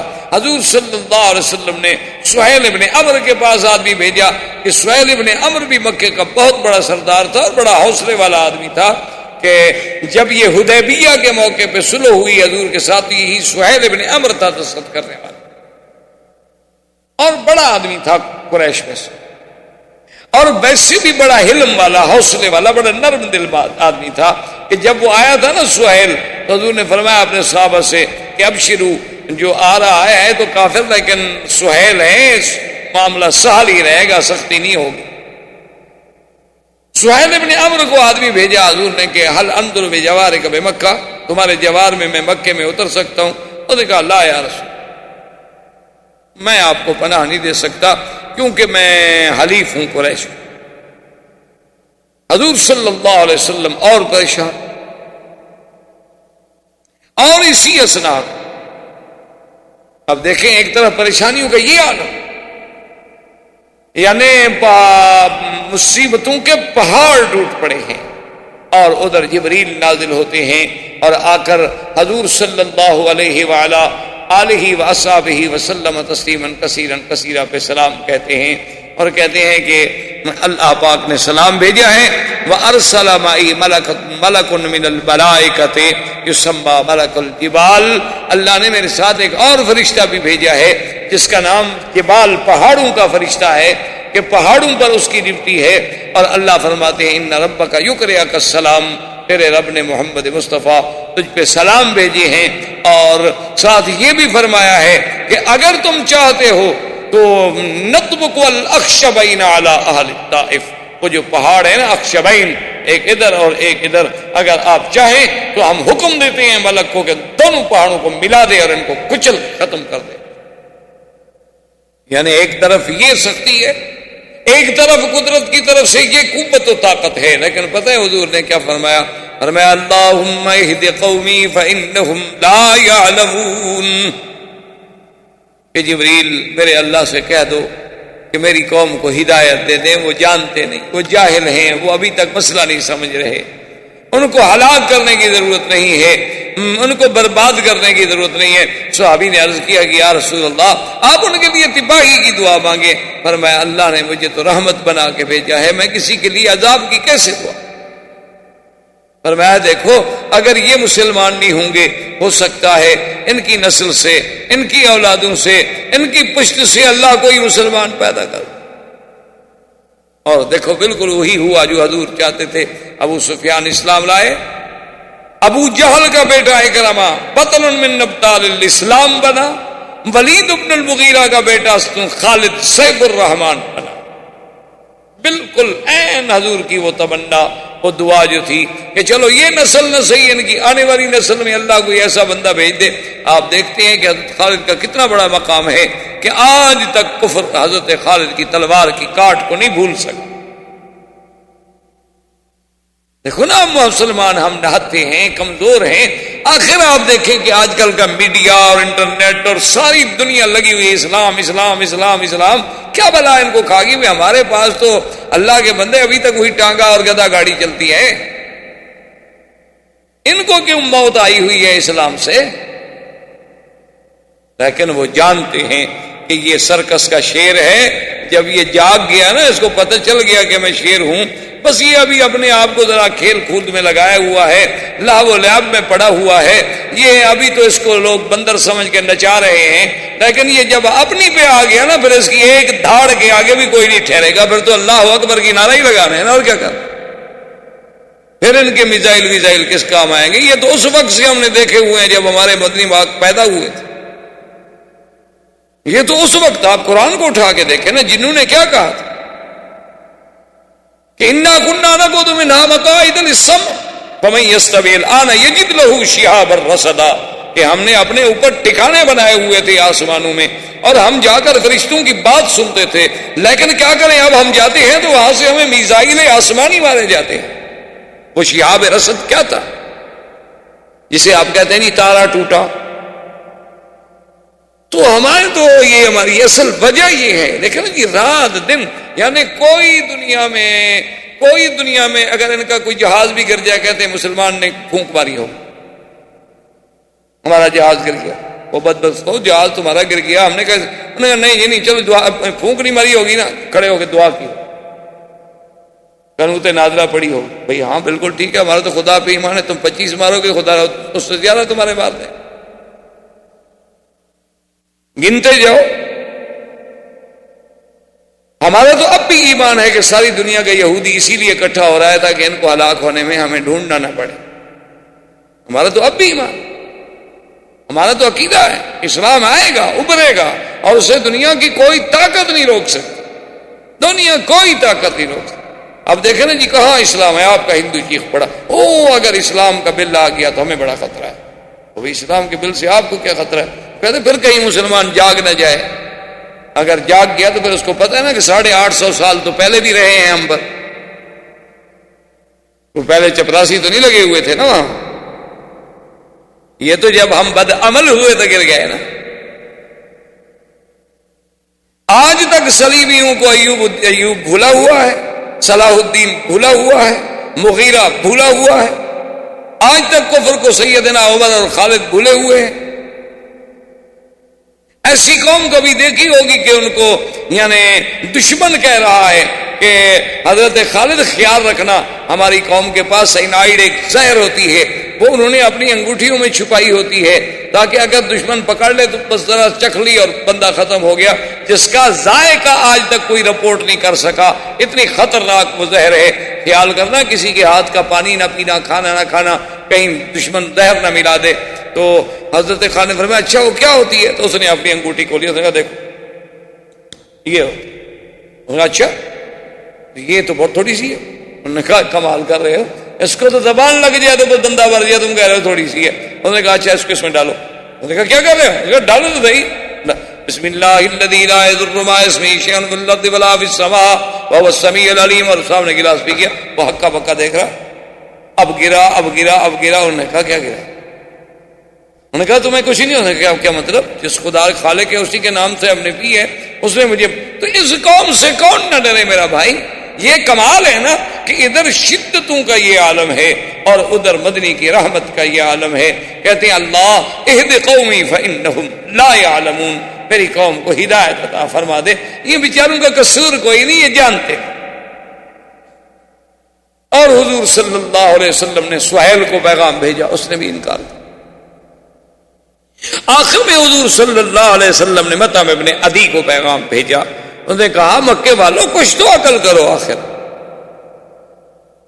مطعم ابن عدی نے کہا کہ یا رسول اللہ انزل فی جواری، چلو آپ میری پناہ میں آ جائیں، میں آپ کو اپنی پناہ میں لیتا ہوں اور آپ بالکل تشریف لائیں، اور جس وقت آپ مکے میں پہنچے تو آپ ہمیں باخبر.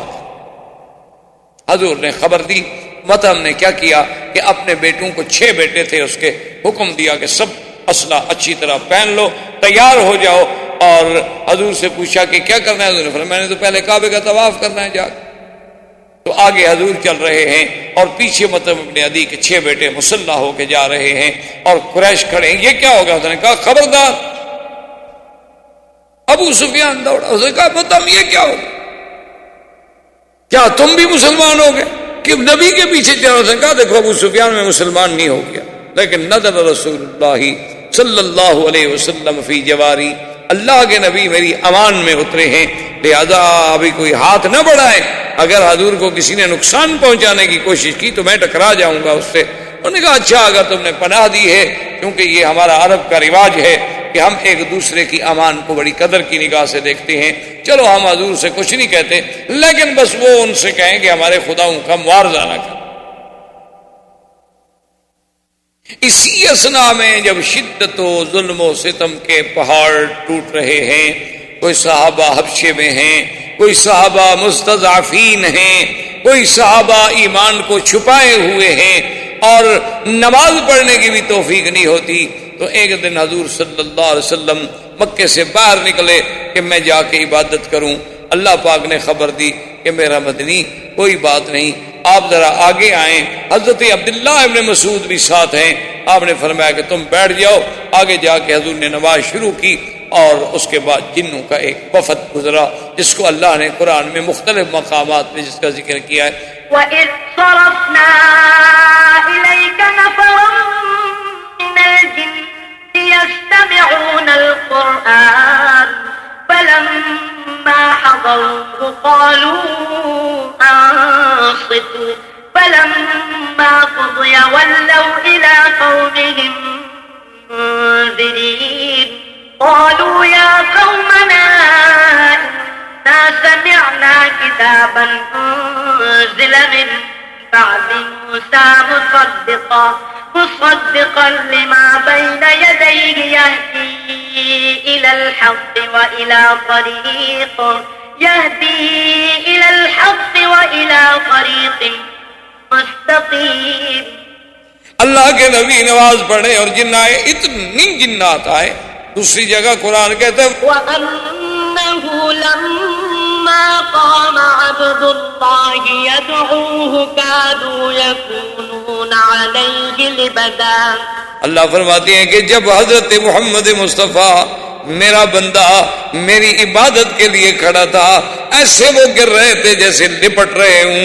حضرت عبداللہ ابن مسعود فرماتے ہیں واللہ ان کی کثرت کی وجہ سے مجھے محمد عربی بھی نظر نہیں آتے تھے، اور ان کے سر ایسے نظر آتے تھے، چھوٹے چھوٹے سر ہیں، لیکن اتنی مخلوق ہے ان کی حد و حساب کوئی نہیں کہ کتنے لوگ ہیں۔ اور اس کے بعد جب حضور قرآن سے فارغ ہوئے تو اسلام لائے اور انہوں نے کہا کہ یا رسول اللہ ہم نصیبین کے جن ہیں، ہم تو اس بحث میں تھے کہ وجہ کیا ہو گئی کہ آسمانوں پہ ہمارا جانا رک گیا ہے۔ انا لا ندری اشر ارید بمن فی الارض ام اراد بهم ربهم رشدا، ہمیں تو پتہ کوئی نہیں۔ پہلے ہم باتیں سنتے تھے، ملائکہ کی باتیں سن کے اپنے کاہنوں کو بتلاتے تھے، لیکن سب پہرے لگ گئے، ہم اسی ڈھونڈنے میں نکلے تھے، لیکن آپ کا چہرہ دیکھ کر قرآن سننے کے بعد ہمیں بالکل یقین ہے کہ آپ اللہ کے سچے نبی ہیں، مہربانی کر کے ہمیں مسلمان کریں۔ حضور کے ہاتھوں پہ جناب اب سینکڑوں ہزاروں جن مسلمان ہو رہے ہیں۔ اللہ نے ایک جانب سے تسلی کی محمد مصطفیٰ لا تحزن، غم نہ کریں، فکر نہ کریں، اگر مکے والے مسلمان نہیں ہوں گے تو میری کوئی ایک مخلوق تو نہیں ہے، میرے پاس تو اور مخلوق بھی موجود ہے، اگر یہ اسلام نہیں لائیں گے تو آپ کے اسلام کو بھی نقصان ہو جائے گا، ہم اور قوم بھیج دیں۔ اب یہی میں عین ہی شدت کے اور تکالیف کا دور ہے کہ عین اللہ تبارک و تعالیٰ کی رحمت جوش میں آئی کہ اپنے نبی کی تسلی کے لیے، اطمینان قلب کے لیے اور تطمین کے لیے کہ میرے مدنی کا رات اور دن جو ہے ستم میں گزر رہا ہے اور تکالیف میں گزر رہا ہے، پریشانیوں میں گزر رہا ہے، تو یہاں غم و اندوہ کی آخری حد ہے، اور وہاں میری رحمت کے فیصلے، اللہ کی رحمت کے فیصلے ہو رہے ہیں کہ ہم نے اپنے نبی کو تسلی بھی دینی ہے اور اپنے نبی کو اپنے قدرت کی آیات بھی دکھلانی ہے، اور آپ کا شان بھی بلند کرنا ہے۔ اور اللہ کی تقدیر نے اسراء اور معراج کا فیصلہ کیا، کیونکہ اب یہ وہی دن ہے جس میں میرے مدنی کو معراج ہوتا ہے، جس کا پہلا حصہ اسراء ہے اور دوسرا حصہ معراج ہے۔ زندگی باقی تو باقی انشاءاللہ، وما علینا الا البلاغ۔ برادران اسلام، محترم بھائیوں، عزیز نوجوانوں، سیرت پاک کے سلسلے میں کچھ عرصے سے یہ سلسلہ دروس جاری ہے، اور ہم نے سیرت مبارکہ کے کچھ حصے، کچھ احوال، کچھ حالات پڑھے، بیان کیے اور سنے۔ تو جب حضور صلی اللہ علیہ وسلم کے لیے مکہ کی سرزمین تنگ ہو گئی تو آپ طائف تشریف لے گئے۔ طائف والوں نے بھی استقبال کے بجائے بڑا شدید رد عمل ظاہر کیا، حضور صلی اللہ علیہ وسلم کے بدن مبارک کو زخمی کیا۔ صفحائے طائف نے حضور صلی اللہ علیہ وسلم پہ آوازیں کسے، آپ کے پاؤں مبارک خون سے بھر گئے۔ اسی عالم میں پھر حضور صلی اللہ علیہ وسلم واپس سرزمین حرم مکہ مکرمہ کو لوٹے، تو آپ کے لیے یہ دن جو تھے بڑے شدید ہموم اور غموم کے دن تھے۔ ایک طرف حضور صلی اللہ علیہ وسلم پر یہ پریشانیوں کا اور دکھوں کا عالم تھا، عام الحزن تھا، معاونین وفات کر گئے، مساعدین کے پاس اتنی قوت و طاقت نہیں کہ وہ دشمنوں کا مقابلہ کر سکیں، اور اللہ کے نبی اللہ کی دعوت کے لیے ہر وقت بے چین ہیں۔ تو اللہ کی قدرت اپنے فیصلے فرما رہی تھی کہ اللہ نے ایک فیصلہ فرمایا کہ اپنے نبی کے لیے اسراء اور معراج، تاکہ ایک تو حضور کی شان میں اور زیادہ بلندی ہو، دوسرا حضور صلی اللہ علیہ وسلم کا اطمینان قلب حاصل ہو، اور آپ کے غموں کا بداوا ہو، اور پورے عالم پر یہ چیزیں جو ہیں جب آشکارا ہوں گی تو پھر انہیں شان محمد مصطفیٰ صلی اللہ علیہ وسلم کا علم ہوگا۔ اور ساتھ ایک گنا تسلی تھی کہ میرا مدنی صرف مکہ اور طائف سے آپ گھبرا رہے ہیں کہ یہ آپ کا ساتھ نہیں دے رہے، ہم تو پوری دنیا کو، آسمانوں کو بھی آپ کے مسخر کرنے والے ہیں، یہ تو چھوٹے سے شہر ہیں۔ تو اللہ کی تقدیر نے آپ کے اسراء اور معراج کا فیصلہ۔ اب یہ بات یاد رکھیں کہ عام طور پر ہمارے ہاں انڈو پاک میں لفظ معراج ہی زیادہ استعمال ہوتا ہے، حالانکہ حضور صلی اللہ علیہ وسلم کا یہ سفر مبارک جو ہے اس کے دو حصے، ایک حصہ جو ہے وہ اسراء ہے اور ایک حصہ مبارک جو ہے وہ معراج ہے۔ اسراء کا معنی ہوتا ہے سیر، اور خاص طور پر وہ سیر جو رات کے کسی حصے میں کی جائے اس کو کہتے ہیں اسراء۔ کیونکہ عرب میں، محاورات عرب میں کچھ کلمات ایسے ہوتے ہیں جو کسی خاص وقت کے ساتھ تعلق رکھتے ہیں، ورنہ سیر کا لفظ تو سیر ہے، لیکن جب عربی میں اسراء کا لفظ سیر کے معنی میں معنی یہ ہوتا ہے کہ رات کی تاریکی میں یا رات کے کسی حصے میں جو سفر کیا جائے اس پر سیر کا اطلاق ہو۔ اسی طرح پورے قرآن مقدس میں آپ نظر ڈالیں گے تو جہاں جہاں آپ کو لفظ اسراء ملے گا، جیسے یہاں فرمایا اسریٰ بعبدہ لیلا، سبحان الذی اسریٰ بعبدہ لیلا من المسجد الحرام الی المسجد الاقصی۔ اسی طرح اللہ نے حکم دیا تھا حضرت لوط علیہ السلام کو، وَاسْرِ بِأَهْلِكَ، کہ اپنے بچوں کو، اپنے گھر والوں کو لے کے رات کو آپ چل پڑے۔ تو ایک تو یاد رکھیں کہ میرے آقا سرکار دو عالم رحمت دو جہاں سیدنا محمد الرسول اللہ صلی اللہ علیہ وسلم کا جو قصہ معراج ہے اس کے دو حصے، ایک حصے کا نام ہے اسراء اور ایک حصے کا نام ہے معراج۔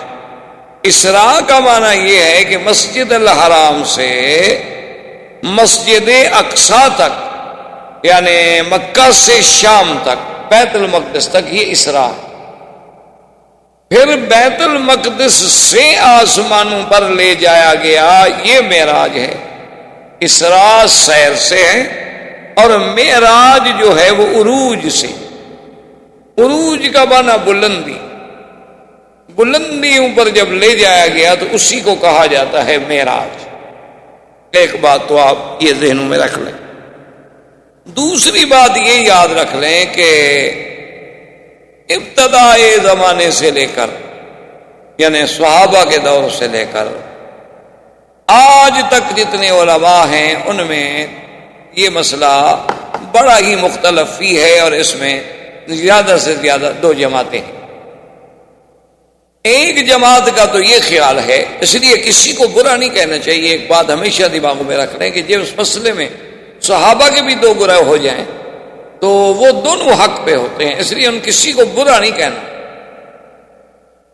کیونکہ صحابہ حضور نے فرما دیا ہے کہ تاروں کی مانند ہیں، ستاروں کی مانند ہیں، فَبِأَيِّهِمْ اقْتَدَيْتُمْ اهْتَدَيْتُمْ، تم نے کسی کا بھی دامن پکڑ لیا تو کامیاب ہو جاؤ۔ اور یہ ہمارا ایمان ہے کہ صحابہ سچے ہیں، صدوق ہیں، عدول ہیں، وہ اپنی طرف سے کوئی بات نہیں کہتے جب تک کہ انہوں نے حضور صلی اللہ علیہ وسلم سے کوئی بات نہ سنی، تو جب انہوں نے حضور سے سنی ہوگی بات ٹھیک ہے۔ تو اس لیے اگر کسی مسئلے میں اختلاف ہو نا جی، یہ تو اصل میں بڑی کم ظرفی اور تنگ نظری، یا جسے آپ یوں کہیں کہ کم علمی کی بات ہوتی ہے کہ لوگ لڑائیاں کرتے ہیں کہ جی ایک نے آمین زور سے کہہ دی، ایک نے ایسا کہہ دی تو لڑائی ہو گئی، ایک نے رفع دین کر دیا، ایک نے نہ کیا تو لڑائی ہو گئی۔ تو یہ حالانکہ علمی لوگ ایسی باتوں سے بڑا دور ہوتے ہیں، اور نہ ہی یہ مسائل جو ہیں کوئی لڑائی کے ہیں، بلکہ یہ تو علمی مسائل ہیں، علمی تحقیقات کے تقاضا رکھتے ہیں۔ تابعین میں بھی یہ قول رہے، صحابہ میں بھی یہ جماعتیں رہیں رضی اللہ تعالی عنہم اجمعین۔ اور دراصل اللہ نے اپنے محبوب کے ہر عمل کو قیامت تک جو زندہ رکھنا ہے تو اللہ نے کچھ ہر عمل کے لیے ایک جماعت پیدا کر دی جو حضور کی سنت کو قائم کر کے چلی جا رہی ہے اور قیامت تک چلی جائے۔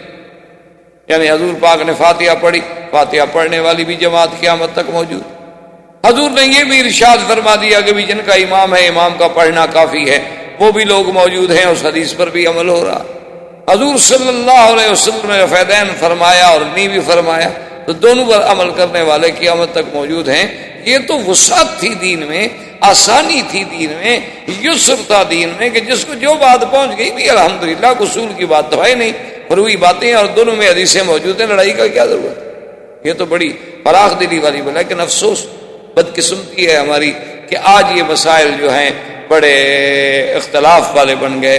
وہ ایک دفعہ پرانے دور میں برٹش کے زمانے میں ایک مسجد پہ لڑائی ہو گئی اسی آمین کے مسئلے پہ، کچھ لوگ کہیں ایسا کہو، کچھ کہیں زور سے کہو، لڑائی ہو گئی، لوگ زخمی ہو گئے، کیس ہوا، مقدمہ ہوا۔ بہرحال وہ جب جج کے پاس گیا تو جج نے دونوں وہ جھگڑنے والے جو تھے نا دونوں کو سزا دے دی، اور اس میں لکھا اس نے کہ بھی فریقین کے دلائل سننے کے بعد میں اس نتیجے پہ پہنچا ہوں کہ اسلام، دین اسلام میں آمین جو ہے بالسر بھی ہے بالجہر بھی ہے، یعنی آمین آہستہ کہنا بھی جائز ہے اور زور سے کہنا بھی جائز ہے، لیکن آمین بھی شر کا کہیں ثبوت نہیں ملتا کہ آمین کو شر کا بہانہ بنا دیا جائے، اس لیے میں ان دونوں کو سزا دیتا۔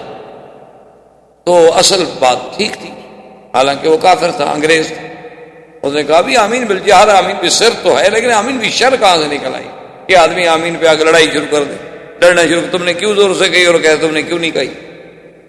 اسی طرح معراج کے مسئلے میں بھی یاد رکھیں ہمیشہ کہ اس میں بھی دو قول ہیں جو بڑے بڑے قول ہیں، اور دونوں طرف صحابہ ہیں، دونوں طرف تابعین ہیں۔ دونوں طرف ائمہ محدثین ہیں، ائمہ مجتہدین ہیں، اور اللہ ان کی قبروں پہ کروڑوں رحمتیں فرمائے۔ کسی کے بارے میں کبھی دل میں ذرا سا بھی برائی کا خیال نہ لیں، یہ ہمیشہ یاد رکھیں، ورنہ ان کا تو کچھ نہیں بگڑے گا، ہمارا خاتمہ ٹھیک نہیں رہے۔ جب اللہ کسی سے ناراض ہوتا ہے تو اس کو اپنے بزرگوں کا دشمن بنا دے، وہ بس سارا دن پھر یہی کام کرتا رہتا ہے کہ دیکھو جی فلاں امام نے کیوں یہ کہا اور فلاں نے یہ کیوں کہا اور فلاں۔ تو اس لیے ایک بات کو سمجھیں، حالانکہ دیکھیں پہلے کتنا رواداری تھی، کہ تاریخ میں آتا ہے کہ امام شافعی رحمۃ اللہ علیہ ایک دفعہ بغداد تشریف لے گئے، اور اتفاقاً انہوں نے اس مسجد میں جا کے نماز پڑھی جہاں امام ابو حنیفہ رحمۃ اللہ علیہ کی ساتھ قبر ہے، کیونکہ امام ابو حنیفہ رحمۃ اللہ علیہ بغداد میں دفن۔ تو امام شافعی خود امام ہے، یعنی کوئی چھوٹا آدمی نہیں، کوئی عام مولوی عالم نہیں، امام وقت ہے۔ لیکن جب انہوں نے نماز پڑھی تو اس دن رفع دین بھی نہ کیا اور آمین بھی نہ کہا زور سے، حالانکہ یہ تو امام شافعی کا مسلک ہے، رفع دین کرنا اور آمین زور سے کہنا، اور ہر رکعت میں فاتحہ پڑھنا، چاہے آگے امام ہو نہ ہو، کسی حال میں بھی، یہ تو امام شافعی کا مسلک ہے۔ لیکن اس دن آپ نے چپ کر کے رفع دین بھی نہ کی اور آمین بھی زور سے نہ کہی، ہاتھ بھی اوپر نہ باندھے، ہاتھ بھی نیچے باندھ لیے اور نماز پڑھ لی۔ جب نماز سے فارغ ہوئے تو ان کے شاگرد جو تھے وہ بڑے پریشان ہوئے، انہوں نے کہا کہ ہمارے امام استاد کو کیا ہو گیا، امام نے تو اپنا مسلک چھوڑ دیا۔ تو سارے جناب دوڑتے ہوئے انہوں نے کہا یا امام یہ کیا ہو گیا، آپ نے کیا کیا؟ ساری زندگی ہمیں فرماتے رہے رفع دین کرو، آمین کہو زور سے، اور آج آپ نے آمین بھی چھوڑ دی، رفع دین بھی چھوڑ دی، اور ہاتھ بھی آپ نے ناف کے نیچے باندھے ہوئے تھے، ہمیشہ ہاتھ آپ سینے پہ باندھتے ہیں، یہ کیا ہو گیا؟ انہوں نے فرمایا استحییت من صاحب ھذا القبر، اس قبر والے بندے سے مجھے حیا کہ اس کے مسلک میں چونکہ یہ چیزیں نہیں ہیں، تو لہذا اگر آج میں اس کے قول پہ عمل کر لوں تو کیا ہو جائے؟ آخر اس کے پاس بھی تو احادیث رسول اللہ ہے، وہ اپنی طرف سے تو کچھ نہیں کہتا، وہ بھی جو کچھ کہہ رہا ہے وہ بھی تو حدیث رسول اللہ سے کہہ رہا ہے، صرف فہم افہام و تفہیم کا فرق ہے نا، کہ ہم نے اس کے معنی کو یوں سمجھا اور اس نے اس کے معنی کو یوں سمجھا، تو افہام و تفہیم میں تو فرق ہو سکتا ہے۔ چار آدمی ہم بیٹھے ایک عبارت کا ترجمہ کریں، لازمی بات ہے ہر آدمی الگ ترجمہ کرے گا، یعنی آپ ایک اردو کا جملہ لکھ کر کسی کو دے دیں، اس کو کہیں گے جی اس کی تشریح کرو، چار آدمی کو دے دیں، چار آدمی الگ تشریح کریں گے۔ اگر مقصود ایک ہوگا لیکن مفہوم ایک ہوگا، لیکن لفظ اور طریق جو ہے وہ الگ الگ ہو۔ تو یہ ادب تھا، یہ احترام تھا، اور ان کا ایک بہت بڑا مشہور قصیدہ ہے جو انہوں نے امام ابو حنیفہ رحمۃ اللہ علیہ کی شان میں لکھا تھا کہ فلعنت ربنا اعداد رمل، انہوں نے کہا کہ اللہ اس بندے پر جتنے اس کے ریت کے ذرے ہیں نا اتنی لعنتیں بھیجے جو ابو حنیفہ کے قول کو ٹکرا دے۔ یہ کہہ دے کہ میں امام صاحب کے قول پہ عمل نہیں کرتا، میرے نزدیک دوسرا قول راجح ہے، لیکن یہ تو نہیں نا کہ کہہ دے کہ وہ غلط تھے اور وہ نعوذ باللہ کوفے کے کسائی تھے اور وہ جاہل تھے اور وہ کچھ نہیں تھے اور وہ یوں تھے اور یوں تھے، ان کو تو حجامت کے مسئلے بھی نہیں آتے تھے اور لوگوں نے امام مان لیا۔ تو ایسی چیزیں جو ہے نا، اس لیے ہمیشہ ذہن میں رکھا کریں، کیونکہ آج کل ہمارے نوجوانوں پر یہ مسائل بڑے سوار ہیں، ان کو بدقسمتی ہے ہماری کہ ہم کیا کریں کہ آدمی چار جماعتیں پڑھ لیتے ہیں بیچارے، دو دین کی کتابیں پڑھ لیں اور دعویٰ ہو جاتا ہے کہ میں عالم ہو گیا، میں مولوی ہو گیا، پھر اور جب آدمی صحیح معنوں میں عالم نہ ہو تو پھر دین ملا فی سبیل اللہ فساد، پھر مولوی اسی کو کہتے ہیں کہ جو چپ نہ کرے، کوئی نہ کوئی بات کہتا ہے، صحیح ہو یا غلط۔ تو اس لیے یاد رکھیں کہ معراج میں اور اسراء میں بھی دو قول، ایک قول تو یہ ہے کہ یہ اسراء معراج سب حق ہے، لیکن ہے یہ خواب، یعنی حضور صلی اللہ علیہ وسلم نے سیر فرمائی، حضور صلی اللہ علیہ وسلم کو معراج ہوا، لیکن وہ یہ کہتے ہیں کہ بھی یہ خواب، یعنی یہ بیداری کا قصہ نہیں، بلکہ آپ نے خواب میں یوں دیکھا کہ میں یہاں سے چلا اور یہاں گیا اور یہاں گیا اور یہاں۔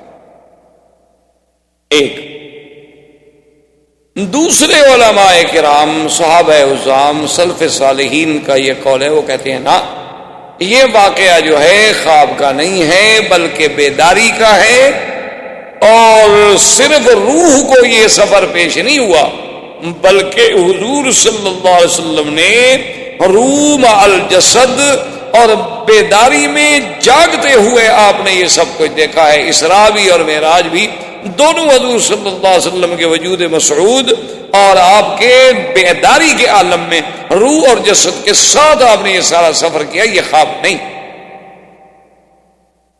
اب اسی پہ غور کر لیں کہ جنہوں نے کہا ہے کہ خواب ہے، وہ کیوں کہتے ہیں خواب؟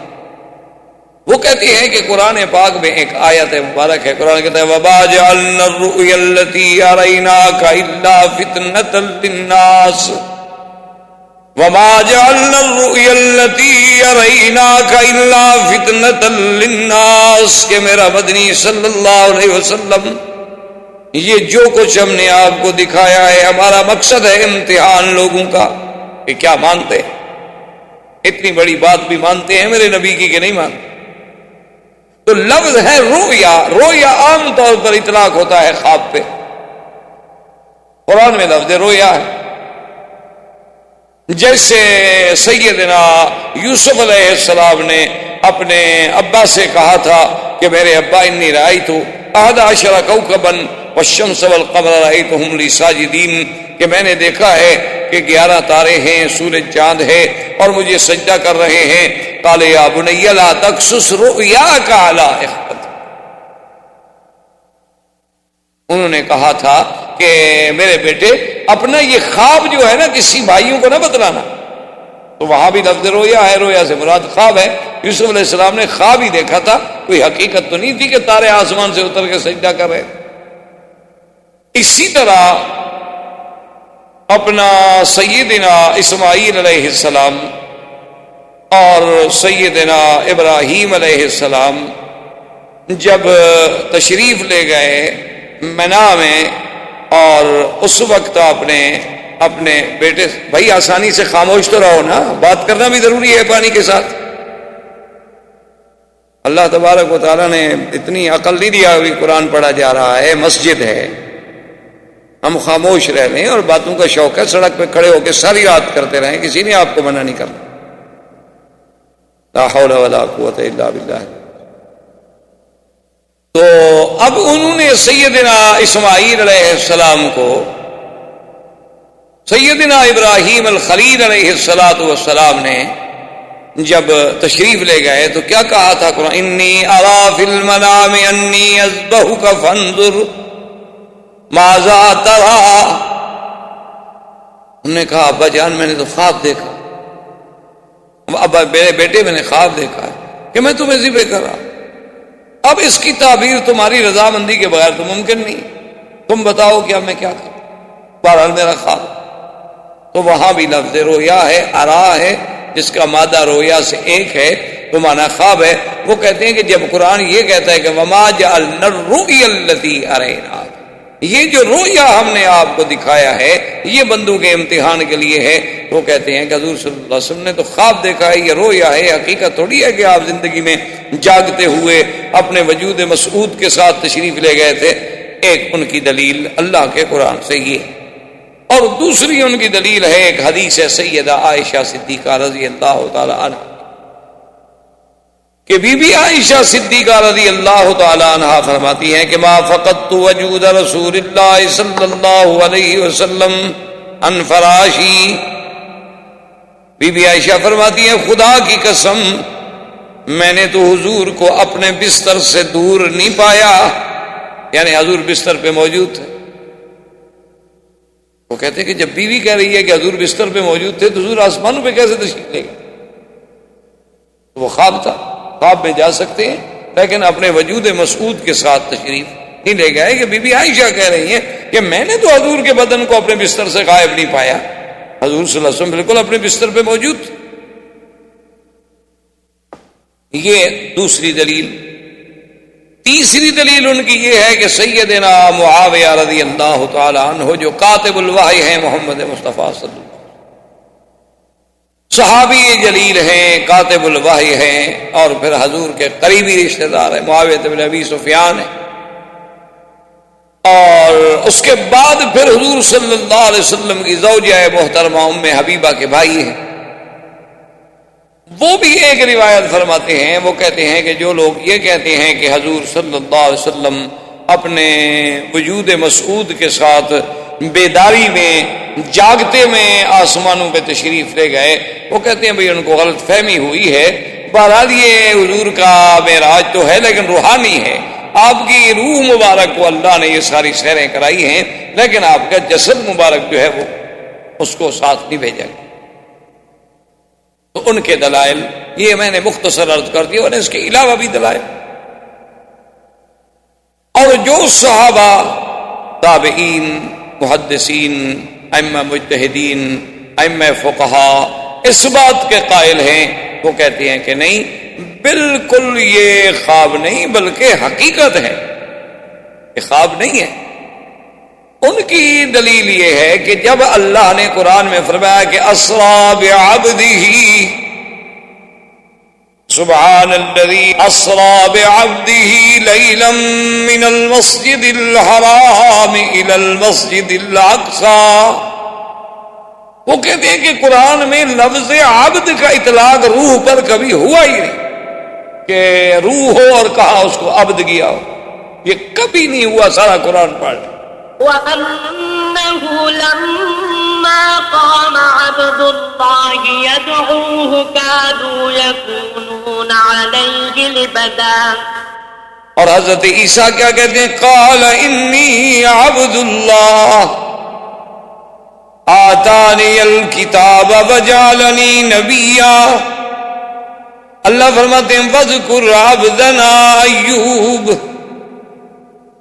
سارے قرآن میں وہ کہتے ہیں کھول کے دیکھ لیں، سارے قرآن پاک کا مطالعہ کر لیں کہ جہاں جہاں لفظ عبد آئے عبادنا ابراہیم و اسحاق عبدنا ایوب، اور اسی طرح عباد مکرمون، اور اسی طرح انی عبد اللہ. اللہ نے میرے مدنی کو فرمایا انہ لما قام عبد اللہ فرمایا وَأَوْحَيْنَا إِلَىٰ عَبْدِهِ مَا أَوْحَىٰ. جہاں پورے قرآن کو دیکھ لیں وہ کہتے ہیں کہ لفظ عبد کا اطلاق تو کبھی روح پہ ہوتا ہی نہیں. عبد کا اطلاق ہوتا ہی روح مال جسد پہ ہے. تو جب اللہ فرما رہے ہیں کہ اسریٰ بعبدہ تو بات ختم ہو گئی. یہاں ہم کیسے سمجھ رہے ہیں کہ وہ روح کا معراج ہے اور روح کا اسراء ہے اور خواب ہے؟ اس لیے وہ فرماتے ہیں کہ نہیں بالکل حضور سرکار دو عالم رحمت دو جہاں آپ بعین ہی بیداری میں جاگتے ہوئے بالکل بسلامتی ہوش و حواس تشریف لے گئے. اور دوسری دلیل ان کی یہ ہے کہ اسریٰ بعبدہ لیلا، ہم نے سیر کرائی اپنے عبد محمد الرسول اللہ صلی اللہ علیہ وسلم کو. کب؟ رات میں. تو کہتے ہیں کہ جب خواب کی بات ہو تو پھر رات کی کیا ضرورت ہے کہنے کی؟ خواب تو رات کو دیکھے یا دن کو دیکھے، سوئے میں دیکھے، رات کو دیکھے. اکثر اوقات خواب ہوتے ہی رات میں ہیں. تو پھر اس کی ضرورت کیا تھی اتنی بڑی بات کہنے کی کہ ہم نے رات میں سیر کرائی؟ تو یہ دلیل ہے کہ کوئی سیر کسی کو جاگتے میں کرائی جا رہی ہے کہ ساتھ وقت کا تعین بھی کیا جا رہا ہے کہ وہ سیر دن میں تھی کہ یا رات میں تھی. ورنہ اگر خواب کی بات ہوتی تو پھر اس کے ساتھ لیلن کہنے کی کوئی ضرورت. دوسری دلیل ان کی یہ. اور تیسری دلیل ان کی یہ ہے کہ اگر یہ خواب تھا تو پھر مکے والوں کو اتنے شور کرنے کی کیا ضرورت تھی؟ خواب تو کوئی بھی دیکھ سکتا ہے دنیا کا آدمی. خواب تو آپ بھی دیکھتے ہیں کہ ابھی آپ ہندوستان میں ہیں، ابھی آپ اپنے گھر میں بیٹھے ہوئے تھے، آپ بھی خواب دیکھتے ہیں ہندوستان میں رہتے ہوئے کہ یار میں تو مکہ شریف میں طواف کر رہا ہوں، میں عمرہ کر رہا ہوں اور میں صفا مروہ دوڑ رہا ہوں، میں مدینہ منورہ میں کھڑا ہوں، ریاض الجنہ میں نفلیں پڑھ رہا ہوں. یہ تو خواب ہر آدمی دیکھ سکتا ہے. خواب میں تو وہ چاہے ایک سیکنڈ میں ہندوستان پہنچ جائے، واپس اپنے ملک آ جائے، ادھر چلا جائے. روح کی سیر تو کوئی مشکل ہوتی نہیں. وہ تو کوئی اتنی بڑی اچھمبے کی بات نہیں تھی کہ مکے میں کافر ابو جہل اور سارے شور مچائیں دیکھو اللہ کا نبی کیا کہتا ہے اور اللہ کا نبی کیا کہتا ہے. خواب کی بات ہے، خواب ہر کوئی دیکھتا ہے. اس میں مخالفت یا اس میں اعتراض کرنے کا تو کوئی سوال ہی پیدا نہیں ہوتا تھا. تو جب کافروں نے اتنا مخالفت کی تو معلوم ہوا کہ ان کو کوئی چیز مشکل نظر آئی. خواب میں تو یہ چیز مشکل ہوتی نہیں. مشکل نظر آئی کہ ایک زندہ انسان 1 مہینے کا سفر رات میں کیسے طے کر لیا، کیسے بیت المقدس پہنچ گئے. خواب میں تو وہ بھی پہنچ سکتے ہیں، ہم بھی پہنچ سکتے ہیں. احباب کرام، اس کے بعد اب آپ اس مبارک سلسلے کی CD نمبر 10 سماعت فرمائیں۔